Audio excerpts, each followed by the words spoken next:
Craig, thanks so much for hopping on. I'm really excited to chat to you today, and yeah, just grateful for you being willing to share your time and your expertise here. I've That's a pleasure. in getting excited for this chat, I've written down some questions, and these are things that I really wanted to ask you specifically, just as a result of your journey and the clients that you've worked with, and just your perspective on marketing. And so yeah, I wanna jump straight in. And before we get going, I've worked with you. I've been a client of you. I know a lot of people that have worked with you. Would you mind just creating some context and just letting people know what your business model is right now, what it's called, where they can find you, and just kind of the problem that you solve for agency owners? Yeah, sure. I'm a business coach and I only specialize with marketing agencies. So I don't coach any businesses outside of the agency space. It's because I used to run an agency. So I ran an agency and eventually sold it. And so I've got a lot of battle scars and firsthand experience of what it's like, both being a small agency, going through a growth phase, being a bigger agency.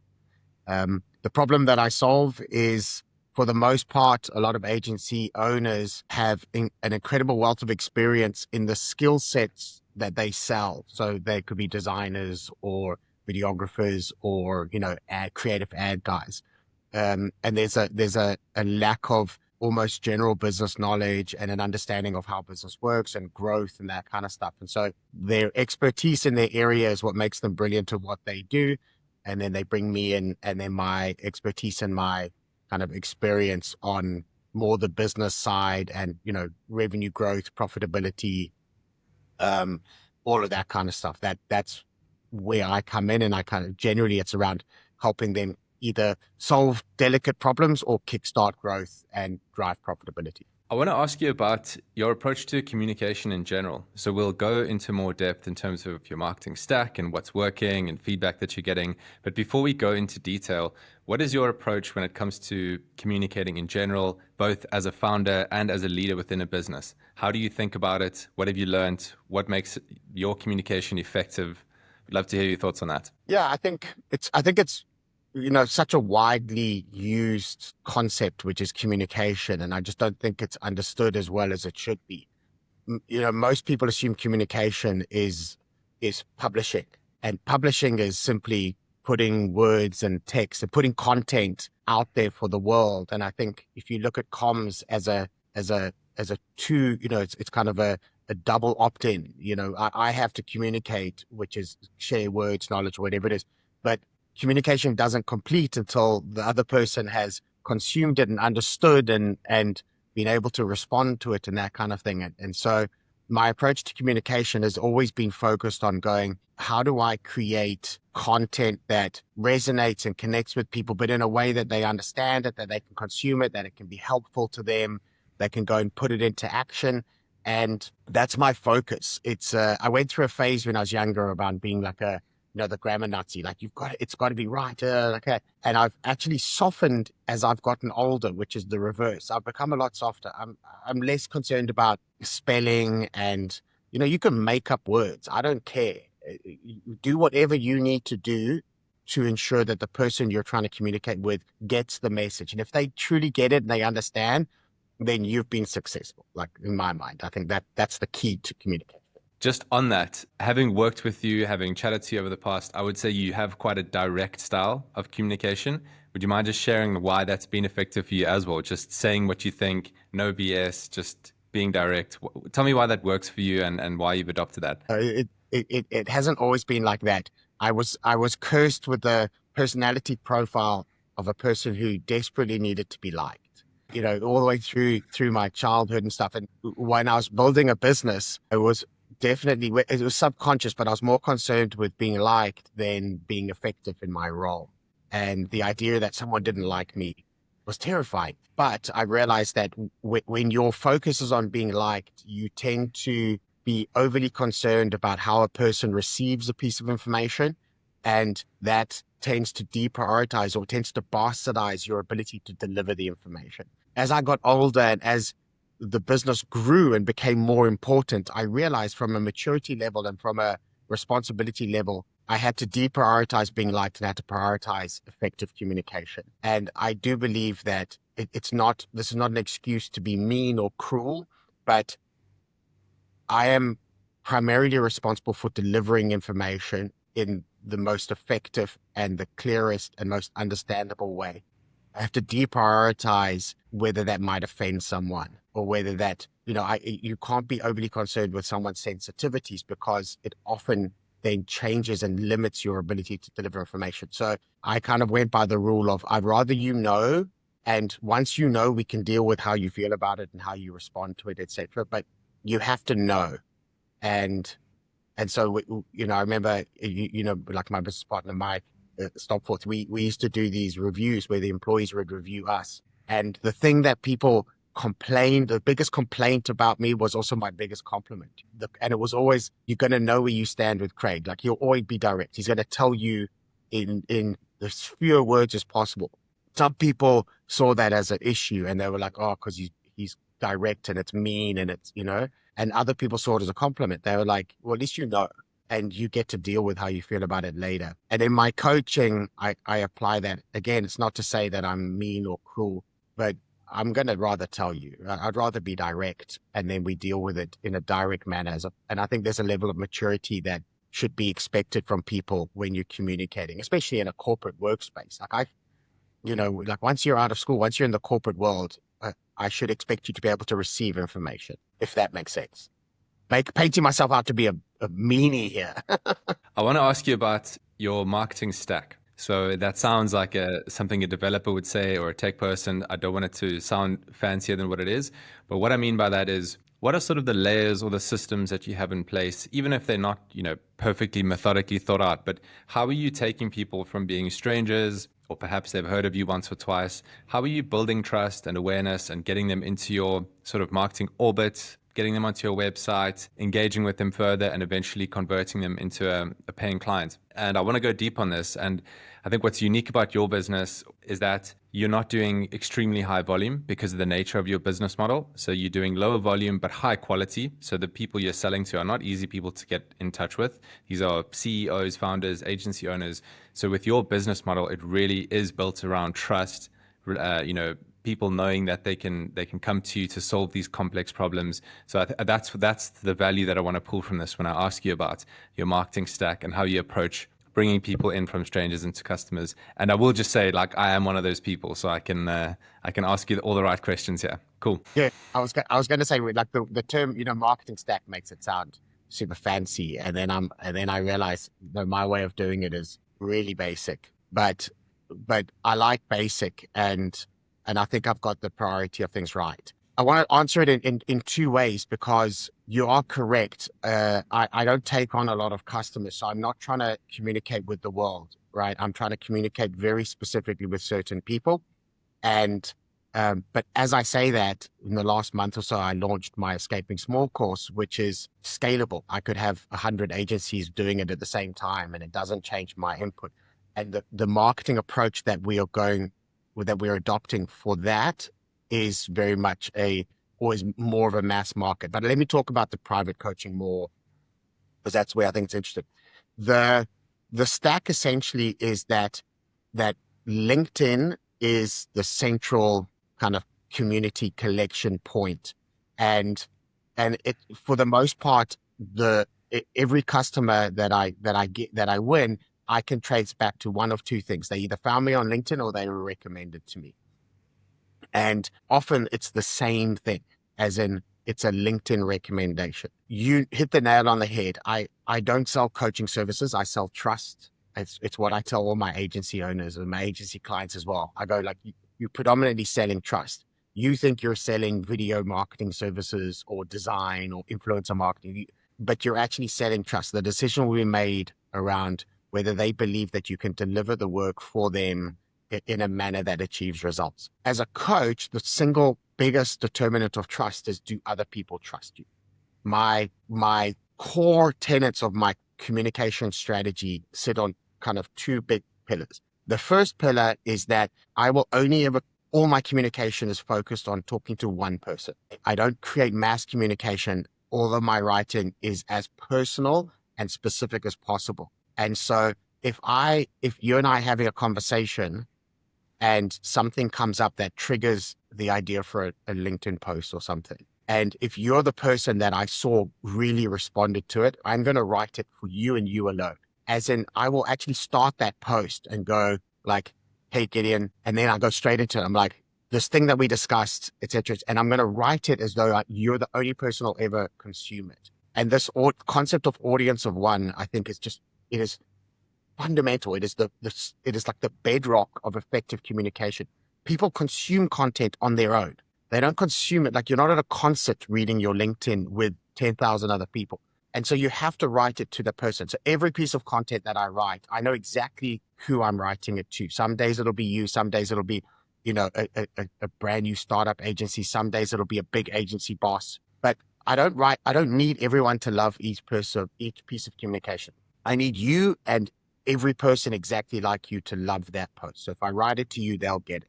It's kind of fundamental. So I start each piece of communication with an opener and the name. So I always know who I'm writing to. And then I go between, do I write, hey, hi, yo, dear? So, and that sets the tone. So with you, I would go, hey, Gid, and then the hey determines the tone that I write it. If it was a bit more formal and I went hi, then that would set the tone. I would rarely start with dear, but if it was there, then dear Gidyon that would set the tone. That's the core foundation. The second core foundation is that I don't want to be talking about myself. I want you talking about me. And so my entire approach to LinkedIn, well, not my entire approach, but 80% of my approach to LinkedIn is a PR approach. It's going, how do I get into and onto other people's audiences? Because my ability to grow LinkedIn on doing basic organic posts is super limited. Like it is not easy building LinkedIn when you're only doing basic posts. The trick for me is to get other people to be talking about me. And so appearing on other people's platforms, exactly like you and I are doing now.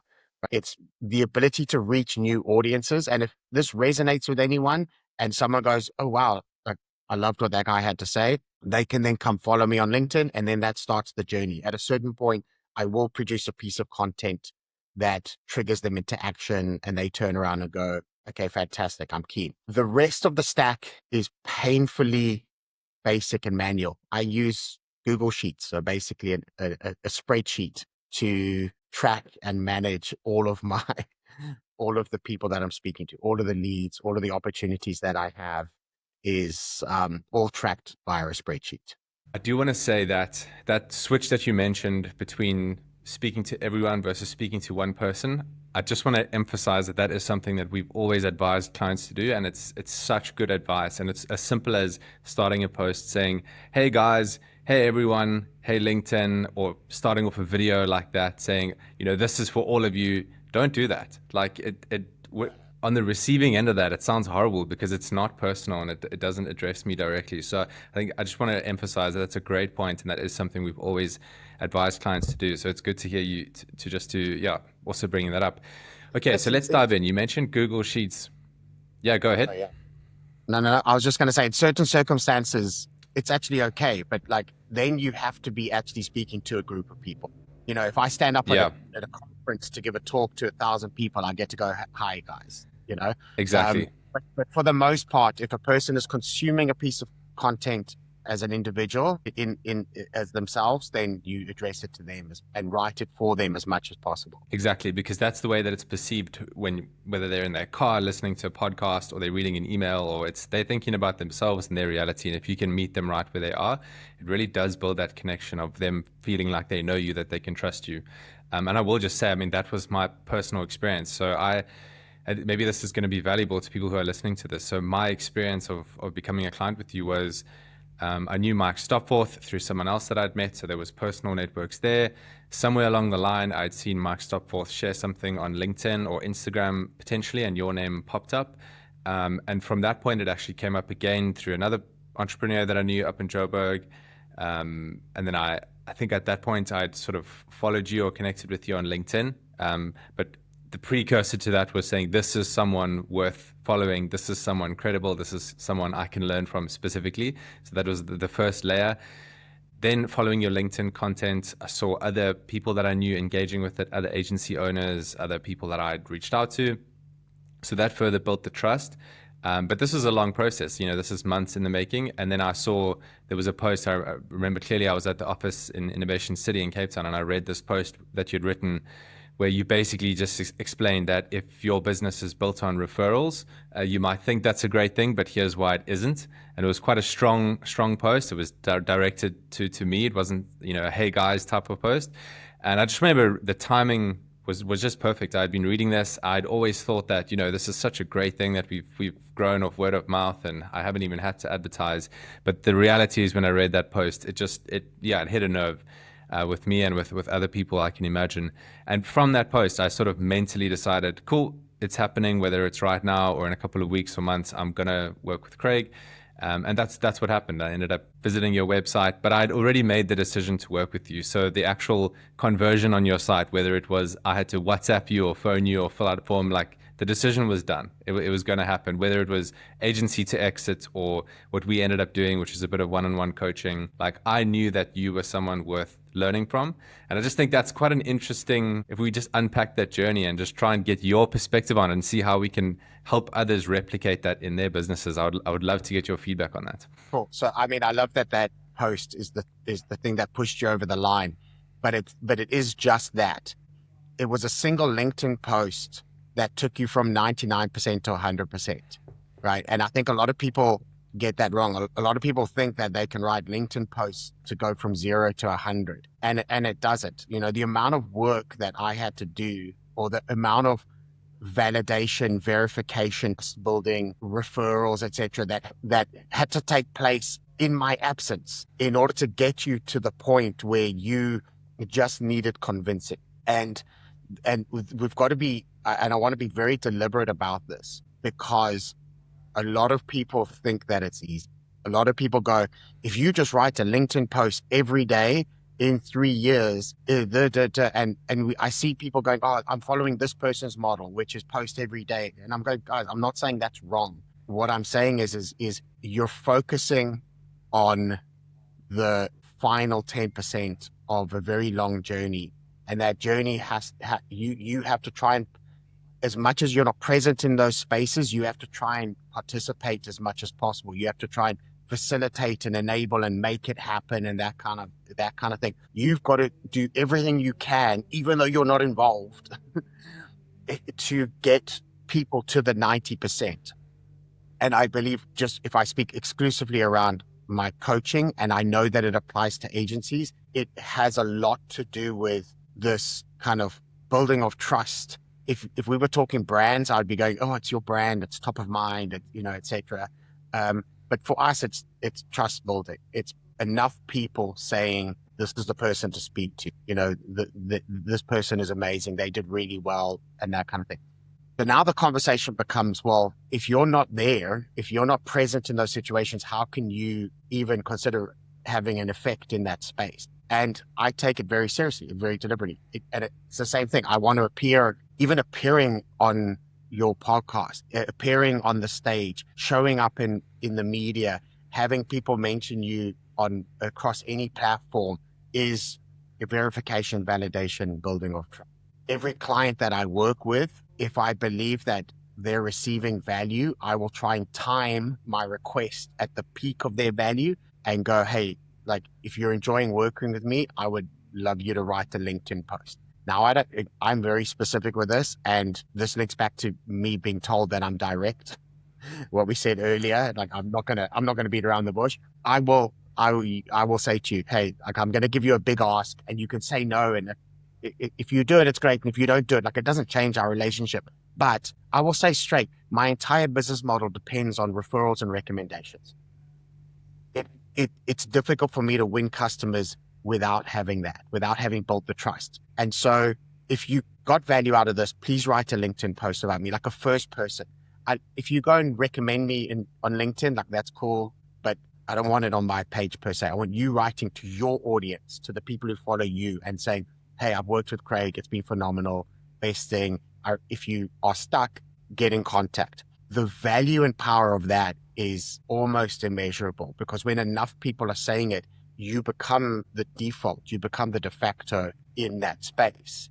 And then it goes into that no-brainer thing, where if you're an agency owner and you've just seen this passive thing over multiple years of people going, hey, Craig Rodney's the guy to work with, Craig Rodney's the guy to work with. All that I'm then waiting for is the moment where your pain reaches a point where you go, I want to invest in working with someone to solve this problem. And if they get to that point, or unlocking this opportunity, you didn't come to me with problems, you came to me with opportunities. So it's very much like hey, this is what I want to build. Can you help? When the pain reaches that point, I'm top of mind. I'm eye level shelf in the shops. I have prime position that has been earned over years and years of doing this.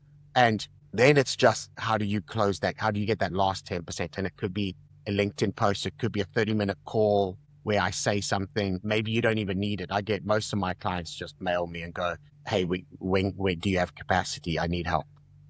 But it's years of doing this. And listen, if you want to segue quickly, we talk about getting recommended by ChatGPT. Like that is we can segue into like how I get recommended by ChatGPT. And that is blowing my mind. It's actually wild. Let's go into that. So that is one of the questions I have for you was you wrote a LinkedIn post explaining how you were in the process of engaging with a lead who had come from Canada, I believe.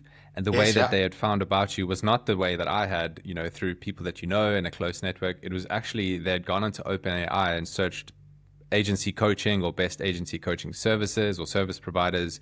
And you were one of the, I guess, search results within ChatGPT. I just want to, like, how did that happen? Did you diagnose it? What led to you being recommended? Have you found out how to do that even more? What I mean, I ended think up happening to that lead? Tell me about it. Giddy, if I knew how this happened, like I would already be a dollar-based millionaire selling this thing. I think everyone's trying to figure out how to SEO AI, right? I have my suspicions around it, but yeah, essentially she was in Banff in Alberta in Canada, and runs a small to medium agency. She opened ChatGPT and said, I'm looking to work with a marketing agency specialist coach who has experience running their own agency. Like that was kind of what she said to me. So those were the criteria. She might have written a longer prompt, but that was her criteria. And ChatGPT came back and said, you need to contact Craig Rodney. And that was kind of it, right? And so at the end of our call, just out of due diligence, I went, hey, it's really interesting. I mean, I'm in Cape Town, you're in Banff. We're pretty much antipodes. Like we would go through the earth to get to each other.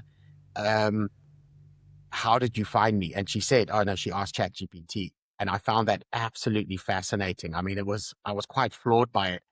Um, but as soon as I became aware of that, I've realized that more leads have found me. Now that I'm asking more and more, I'm picking up that a lot of people are going, yeah, you were recommended by ChatGPT. So I don't know. I can tell you how I think it happened. And I think it's just one, I have the advantage of the fact that I'm almost 50 and I've been in the agency space for most of those years.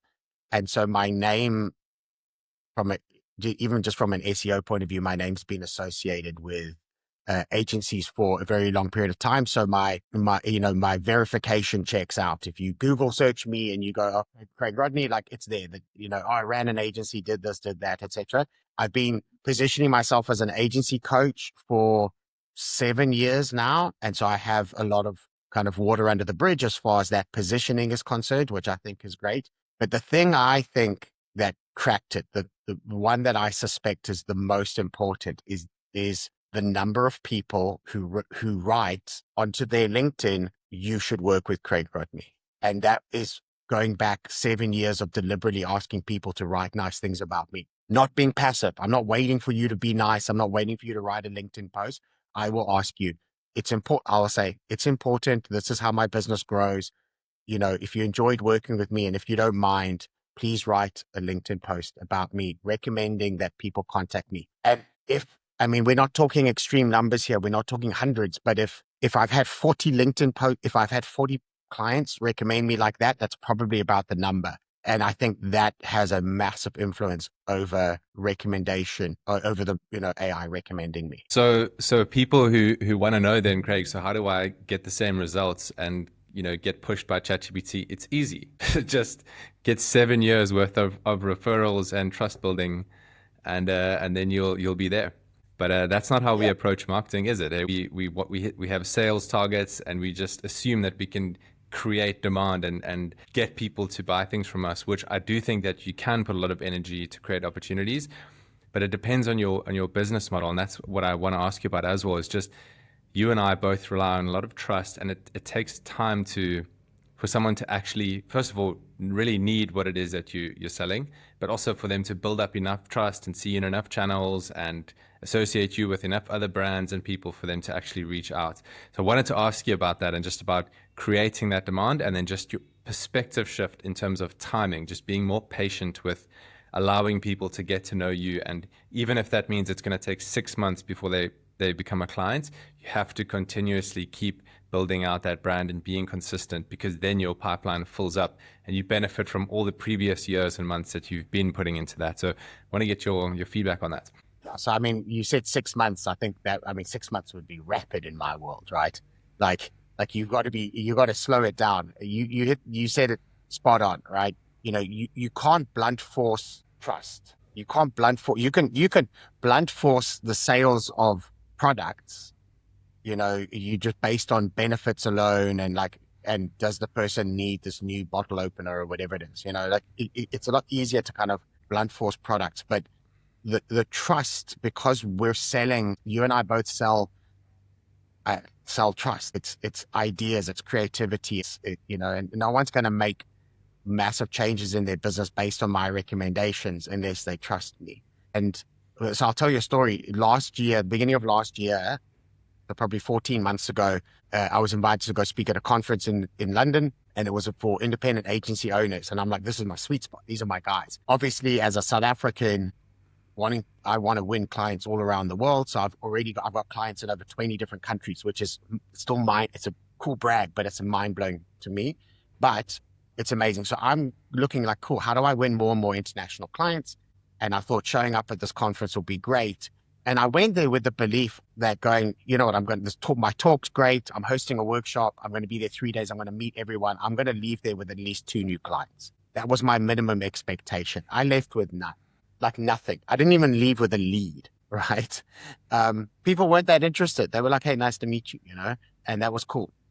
I left, I was wildly wounded. I was down in the dumps for a couple of days. I was like, I guess, and then the only way I could recover my mood was to just change my change my expectations. And I went in there with the wrong thing. In South Africa, at the bottom of Africa, I am quite well known in the agency space because this is where my life was built. This is where my agency was built. And so I had 15 years of running an agency, building networks and building a name of people knowing me. And definitely the first 4 or 5 years of my coaching was in South Africa.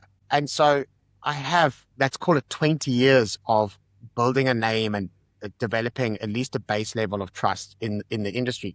But internationally, that doesn't exist, right? And to assume that I can make sales in environments where I don't have that legacy, I don't have that name, was childish of me. And so when I left the UK, I went, okay, new strategy. The new strategy is you have to show up for 3 years. I went, if you sign a client within 3 years, that's impressive. But if you want to go after this market, I had to make the decision. I'm either willing to show up as often as possible and in as many places as possible for 3 entire years without expectation of signing. And if I was willing to make that commitment, then go for it. And if I wasn't willing to commit to 3 years of essentially fruitless effort, then stay in South Africa and abandon that. And obviously I chose I'll show up for 3 years. And so I've done a year. I'm a year in and I have signed international clients from the effort, which is great. But I'm still sitting there going, I don't necessarily, my expectation is that I have to keep showing. I've got 2 more years of shaking as many hands as possible, being on as many podcasts as possible, speaking on as many stages as possible, having as many meetings and calls as possible.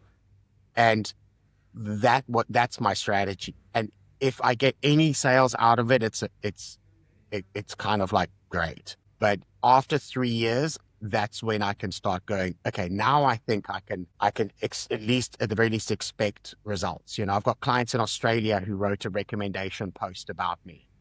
And then I got another client from that. And I was like, oh, that's cool. But it's these little hotspots around the world. Obviously, South Africa's easier, but it's a little hotspots around the world. And if you think you can hack this, like, I don't know, if you can, I'm an idiot, right? I just don't think you can hack it. I think the hack is to be work as hard as anyone else for longer than anyone else. And if you're willing to commit that length of time, then that's that. It's such a powerful reframe, and from personal experience, it's not easy to be that patient. I don't know if you would. You sound like a very patient person. Is that a learned skill? Because I'm not at all patient. So, have you just learned that over time? Yeah, I was about to say, I know you're not a patient person. Where you are in your life and in your journey, your lack of patience is an asset. Um, and I think it's I don't confuse patience with desire. You, you are incredibly patient, right? In the sense that I know for a fact, because we work together, I know for a fact that you're committed to this business. You haven't said to yourself, if it doesn't make $1 million this year, I'm out. Like at no part of you said that. So, but what you're hungry, right? You're ambitious and you're hungry. And I think that's phenomenal. But that's not a lack of patience. Don't confuse hunger and ambition with a lack of patience. I know in your mind, you're like, I'm in this. If it takes 5 years, I'm in it. If it takes 10 years, I'm in it. You haven't set any, if it doesn't reach this by then, I'm out, which means you absolutely do have the patience. It's just coupled with youthful hunger. Um, I don't have youthful hunger. I have ambition and I have deliberacy, if that's a word. I'm very deliberate with what I'm trying to create, but I am way more patient. I am comfortable but the reason I'm comfortable is because I built and sold a business and financially I'm comfortable. And so and yeah, I don't have the desires to conquer the world. I want to create something that has value and that is great for me and my life and my kids. Um, but I don't have that like megalomaniac. I'm not trying to gobble up the world. I don't like my ambitions are more tapered and more high value. And I know that they'll take a long time. And so I see patience is the superpower. My patience and my ability to the fact financially, the fact that I can see this thing through, I think is a skill set that precludes a lot of people from competing with me. Um, it is. A lot of it is do the right thing, a lot of the right thing for a very long period of time, and you'll start to see it working. And I don't think people have the patience to do that. And I love that they don't, because that gives me an advantage because I have all the patience in the world. I think I'll outpatience anyone. I've heard that from a few people who are doing really well. Is just saying extending your time horizon is going to change the actions that you take, and as a result, those actions that you take are ironically actually going to make you more successful. You're gonna make better decisions when you like in it for the long term. The reason why I asked you that question about patience, and I appreciate the feedback, was this podcast and the show is to help other founders and to try and share what we've learned and what we've seen. And I will just say that the the founders that we work with who have a very short term view, saying, listen, if I'm going to spend 20K, 30K, 100K, I need immediate ROI on this. I need to know that I'm going to be 2xing it, or I want to be paying based on performance or based on results, meaning like I'm not going to pay you unless like I'm making a clear ROI on this within 30 days or 60 days. And I get that. That is an entrepreneurial mindset. I understand that. But if you're like you're not a retail store. You're not trying to fill up a local gym. Like you're selling like this deep community platform or some sort of like really high trust service. I don't think you can have that mindset of saying every cent that I spend in, I'm immediately going to get out. When someone like you is saying that, no, it takes time. Like you can go on a trip to the UK and only end up landing those clients a year later, 2 years later. It just takes time to build that trust, but you have to do it anyway. So what are your thoughts on that sort of mindset of saying whatever I put in financially or resource wise, I need to immediately get back But if your business is built on trust and trust takes time, like you said, you can't hack it. What would your feedback on that be to those founders? I mean, you can't put money into something and not get it back. So I wouldn't challenge that. That is the correct approach. Like if you're going to invest in something, the expectation is that you get it back. I imagine it's a part of it is when you get it back. And what you're describing are people who go, if I give you $100,000, I want $200,000 in the bank account by the end of the month. And I think that is potentially short-sighted. And it depends on the product, right? Is again, everything is trust, even your retail stuff. When you look at brands like Rolex, and people are like, oh, I've got to have a Rolex. No one questions whether it's a good watch or not. Go do yourself a Google search and go, when was Rolex founded? All of the most trusted brands in the world, the founders are long deceased. Established 1870, established 1912. Like, the person who founded it is long deceased, and the trust has continued through generation as the business has gone on, and they've just stuck to their promise. And that promise that they make is like, this is the quality, this is this. But you can make a promise to anyone. But if I don't believe that you can honor that promise, if there isn't evidence that that promise has been honored consistently through my grandfather, my father, and now me, then you don't get default trust. That now I have to go through a journey as a buyer. I have to go through a journey of rationalization, of assessing my demand, of checking the value of what you're promising against the price, of trying to decide, even if I buy this thing, is it going to work? Is it going to make a difference? My thing with an agency is I have this a lot with the thing that prevents people from working with me often is their belief that even if I give them the right tools and the knowledge and the guidance, they don't back themselves to implement. And I think don't hire a coach because it's just going to highlight the fact that they can't implement. And they don't want to, they kind of know that and they don't want to confirm it. And you got to be gentle with that. But I don't want to harp on too much about the trust. As an agency, if you're working with guys who have immediate expectations of returns, it becomes a difficult conversation.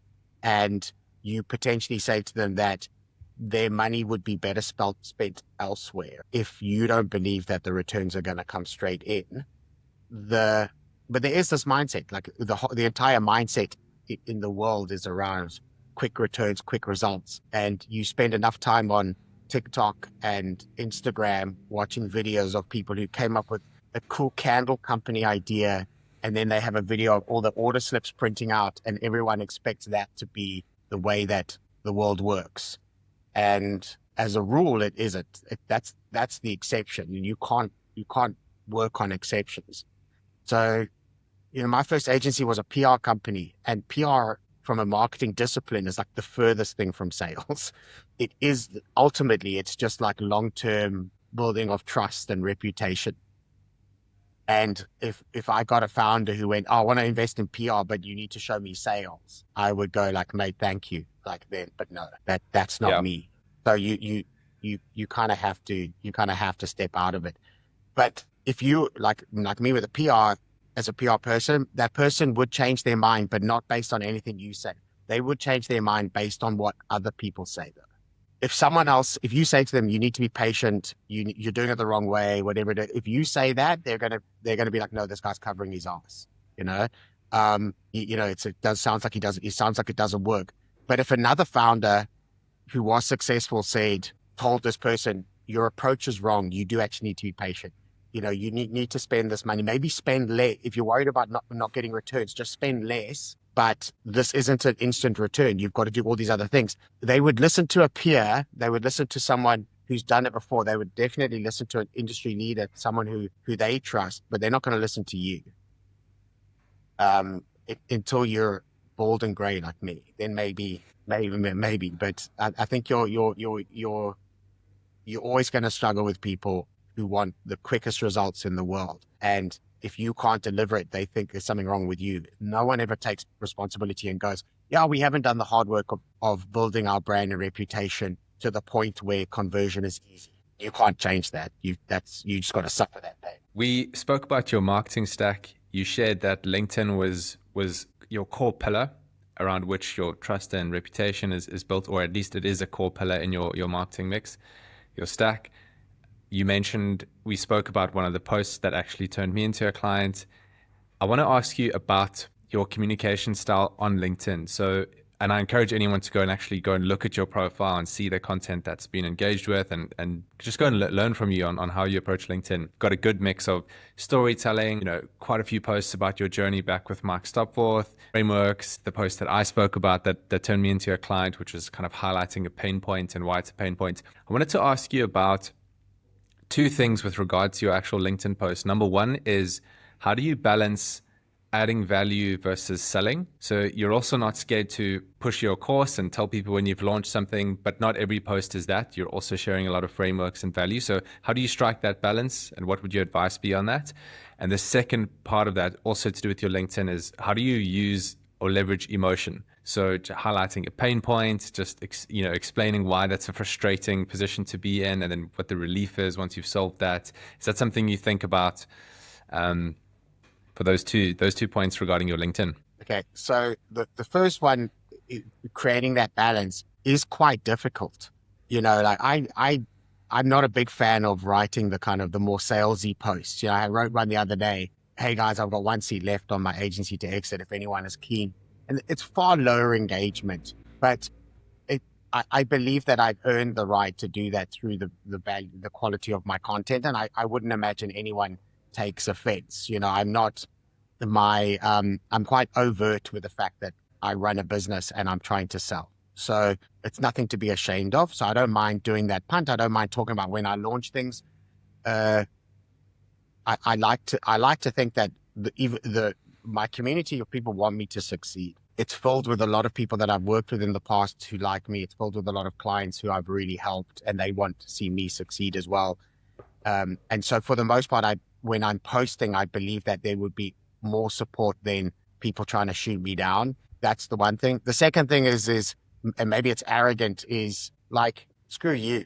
This is my platform, my page. I write what I want. I do what I want. Your option is to stay here or leave, and that's totally okay. I said, I have built up enough evidence to show that the type of content that I share is valuable to people, and I'm going to keep going about it my way. And if it doesn't work for you, that's totally okay. And I do think that you have to have that attitude. You cannot constantly try and pander to the audience, because you get trapped there, right? It's your platform, and if you want to change the way you're doing things, like, you change it up, and they have the right to leave. The other thing from going back to the communication things, right? So as I said, I only ever will write specifically for one person. Is the one element. But the second element is, I accept that not everything will be relevant to every person, and I don't try and make everyone happy all the time. If you read a post that misses you, I don't think I lose points there. I just think you just like, that one wasn't for me, and that's totally okay, right? It's sometimes I'm writing for, I know that only 5 or 6 people will find value here, but they will find a lot of value. And there's this thing around, like, a dog whistle, like, the dog whistle is the great example, because only dogs hear it, right? It just goes past you. You don't know. So it's a frequency that you can't connect with. So as much as I'm posting on one platform, I know that I'm changing frequency every now and again, and that frequency will resonate with different audiences at different times and different parts of their journey and wherever they are, different moods. But the people that it doesn't resonate with, I feel like it misses them. It's not, they're not going, Craig, you wrote that and it wasn't relevant to me. Like, no one's getting upset if it misses them. They tend to just, and it misses them, or they go like, oh, that's interesting, that missed me, and maybe they share it for someone else, or they tag, hey, but you should have a look at this. But I'm like, it's my platform.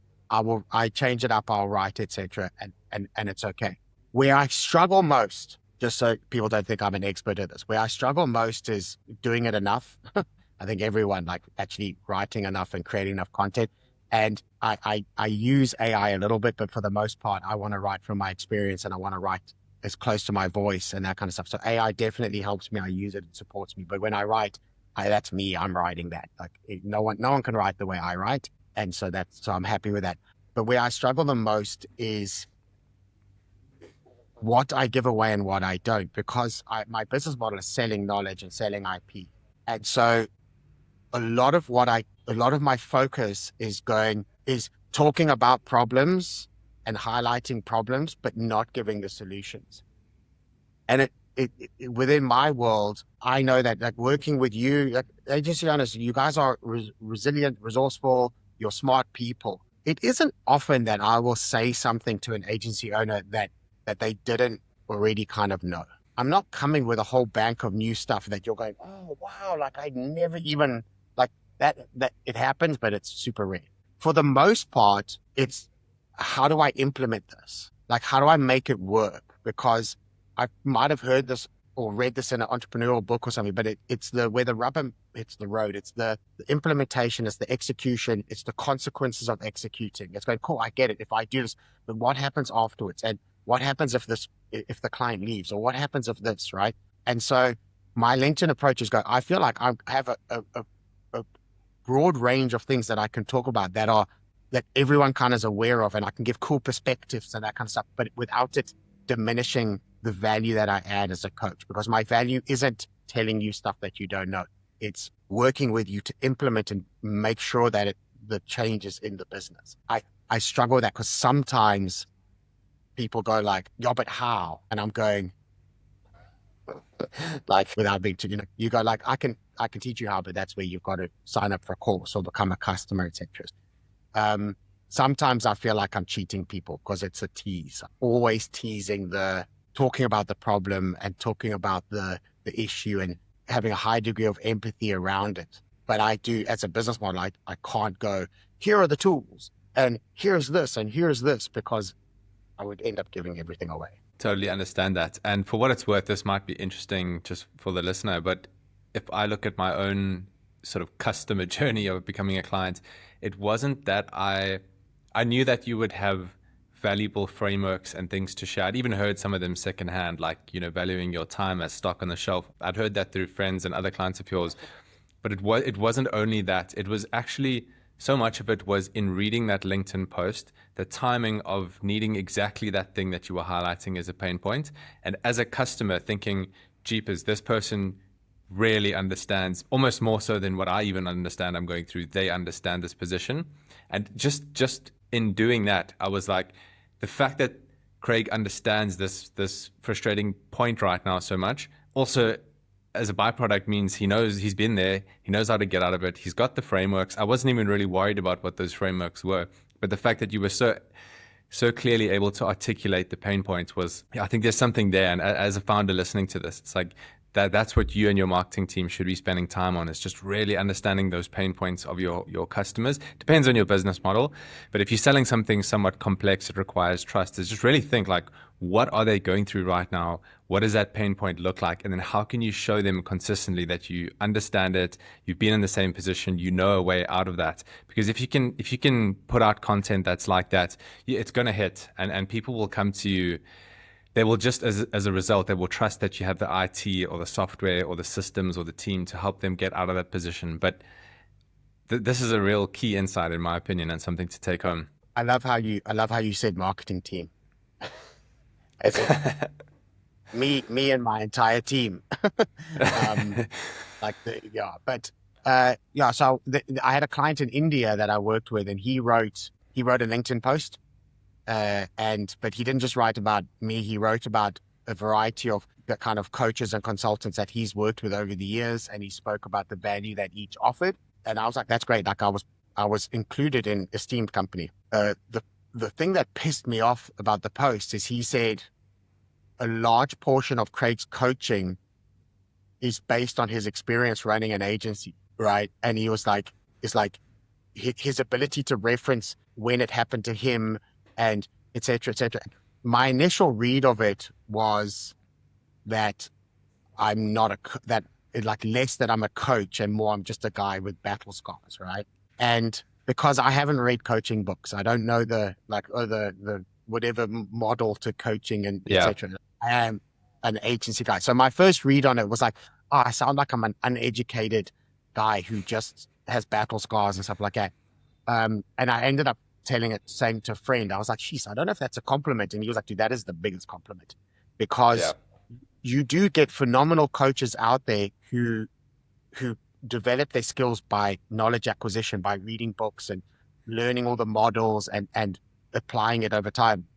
Whereas mine is based in real world, ardent face, battle scar things. And so the analogy I use with a lot of my clients, I say, guys, I'm as close to a sports coach as you're going to get, but I'm the kind of sports coach, like I played at the highest levels of the game for many years, but my knees eventually blew out. And so now I'm a coach. And so you're going to be working with a guy who's been on the field, who's been in these situations, who knows what it's like to get hit, who knows what it's like to have your teeth knocked out, who knows what it's like to win and, etc.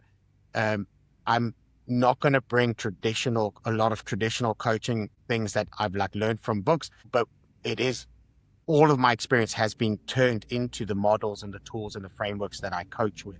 And then I always say, but like a sports coach, when the whistle blows, I'm not running on the field with you, right? Like my job isn't, I'm not a consultant. My job isn't to take work away from you and go like, oh, I'll do this for you. Like I'll never say to a client or variant, I'll go, I'll do this. My job is to make you better, right? Because at the end of the day, you're the person who has to run on the field. You're the person who has to be able to perform at those highest levels. The moment the whistle blows, I'm not there. Like it's you. We have our sessions and we invest, etc. And so it took a bit of a reframing on that post for me to see the value in that and go, it's actually a compliment because that very few other people have that.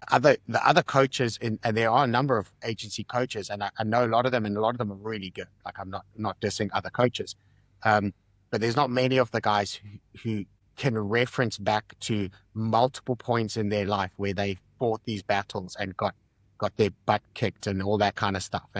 And again, that's the additional value that I get to offer. And so I do see that now as a strength. Do you have time for one more question? Do you have a hard stop? Yeah. In closing, you've shared your framework, your marketing stack. You've shared advice on how to capture hearts and minds or how to win people over on LinkedIn. Be authentic, tell your story.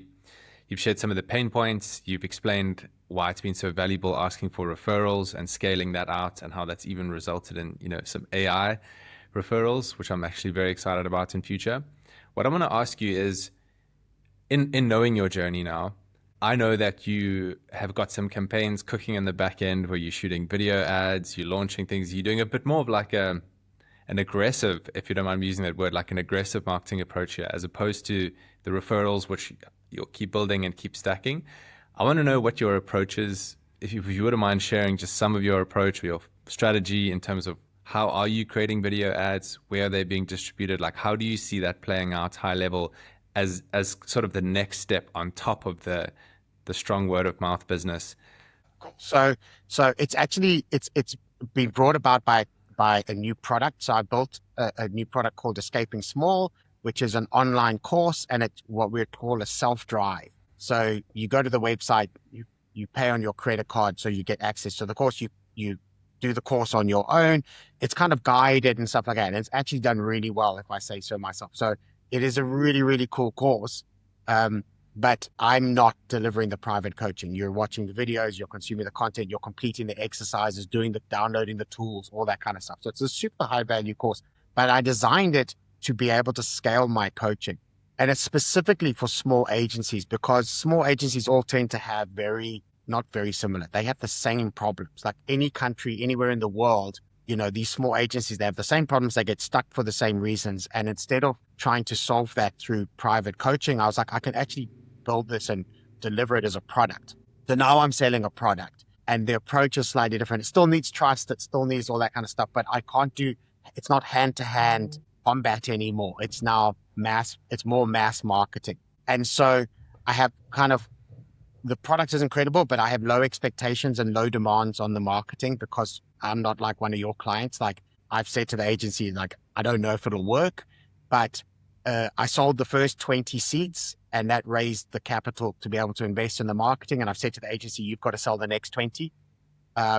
Using that first 20's money, you just got to double it. Get to 40. Once we get to 40, you can use the money that we raised from the second group of 20. That's your budget to get to 100. And we just go from there, right? but it's going to be direct. So it's going to be email outreach. There's going to be LinkedIn ads, a more aggressive approach on LinkedIn content, and sales calls, as in like aggressive sales calls. And I do think that I don't mind having a one-on-one sales call with a person if they're going to buy my product. I'm totally okay if you want to hear me and know that I exist and know that I'm real. But we've even got a plan for that. So if it's successful and the calls start filling up my diary too much, then I'll do group sales calls. So it'll be like, hey, listen, here's one of 3 slots Craig's available. You can join that, so on and so forth. And then if I can't keep up with that, and I'm obviously optimistic, if I can't keep up with that, I'll start appointing salespeople. And then ultimately it'll probably be globally split. So we'll have like Asia Pacific division, we'll have Europe, Africa, and then we'll have the Americas. So we got sales calls on time zones and all that kind of stuff. I've thought way, way ahead, very optimistically for someone who's only ever sold 20 seats of this product. But pretty much all 20 of those people told me that it was a life-changing experience. And so that confirmation affirmation is phenomenal. And so I've already asked like 8 of them are doing reference videos. And so the whole thing will become self-fulfilling. It's kind of the same formula. It's just at scale. And the nice thing is we're going to find out. I know I can sell it if it's me selling it to an audience of people that I've developed over years to build trust. Can I sell it in a shorter time frame with less time building trust, based almost exclusively on resonating on pain points? So can someone see an email and I hit their pain point so like it's like pushing a bruise, and then using the website and reference videos and kind of automation and follow-ups and remarketing, can we convert? And I don't know. I'll let you know in 3 months. It's exciting. Yeah, I encourage people, if you're listening to this, go follow Craig on LinkedIn. So Craig Rodney, put it in Google, Craig Rodney, the agency coach. They will come up to your website. Yeah, very easy to find. Yeah, you're pretty transparent with what you share. So I encourage people to go and check it out. And maybe we do a follow up in like a year's time. We dissect this outbound or this funnel. We're doing the same thing at the moment. We've just built a Go High Level site. I'm shooting a video sales letter right up to this, so we can sort of What's break that interesting down. is the agency that I'm working with, one of my clients, is called Shift One. Yeah, Dylan. Yeah, Yeah, so the course is yeah, currently on Thinkific, and she's like, nope, we're moving it to Go High Level. And nice, so the course nice. is going to go high level, because then it's all integrated with the onboarding and the marketing and everything, Yeah, seamlessly integrated. But that's her yeah, thing. I'm like, yeah, I'm delegating that comfortably. yeah. Well, Greg, I wish you all the best. Thanks again for your time. I'm really keen to share this with everyone, and yeah, just all the best. I hope it goes well. And anyone listening to this as an agency owner or an agency type business model, yeah, I just encourage them to chat to you. And yeah, thanks again for hopping on. Thank you very much. Congrats on getting this going. I have no doubts it's going to be like wildly successful. So well done. Awesome. Thank you so much.